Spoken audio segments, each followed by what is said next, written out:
तर मित्रांनो, आपल्याला पांडे भाऊनं कॉल केला तर व्हिडिओ एडिटिंग करण्यासाठी म्हणून. मग त्याला काही जुळच नाही व्हिडिओ एडिटिंगचं. मग मी काय आलो, मग त्याला 1-2च मिनटात व्हिडिओ बनवून दिला. मग ते मी प्रोजेक्ट बघितलं, मग त्याचा मोबाईल घेतला, मग त्याला समजावून वगैरे सांगितलं.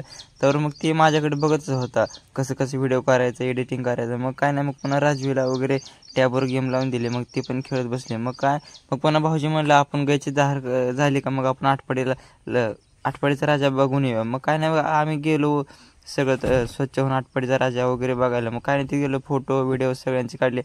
तर मग आहे ना, पांड्या म्हणलं कसलं भारी डेकोरेशन केलं. त्याला म्हणलं हो इथं असंच असतं. मग काय नाही, मग पुन्हा इथं सगळं डेकोरेशन वगैरे आतून आम्ही बघितलं. गावाकडचं माहीत नाही तुम्हाला कसं असतं, तर गावाकडचं आहे. मग पुन्हा इथं आम्ही आलो छत्रपती प्लाझा, हे तर आटपाडीतील सगळ्यात प्रसिद्ध ठिकाण आहे. मग इथं आम्ही आलो, भेळ वगैरे पाणीपुरी घेतली. तर आम्ही सगळ्यांनी बसून खाल्ले. नंतर ना मग पुन्हा पांड्या म्हणला चला आपण इकडं DJ बघायला जाऊ. मग त्याला म्हणलं नको नको इथं नको, आपण जाऊ म्हणलं बाळमामाला. मग आम्ही गेलो. काय नाही, मग बाळमामाचे दर्शन वगैरे घेतले. तर मंदिर बघितलं, तर मंदिरात काय वरून दिसतच नव्हतं. मग मग पुन्हा आम्ही आतमध्ये गेलो दर्शन वगैरे बाळमामांचं घेतलं. तर पांड्या बाहेरच होता. मग त्याला म्हणलं आती, तर तो नको म्हणला. तर मग आम्ही अशा प्रकारे दर्शन वगैरे घेतलं. तर पुढचा ब्लॉग येईपर्यंत प्रथमेश लवटेल तुम्ही फॉलो करून ठेवा. धन्यवाद.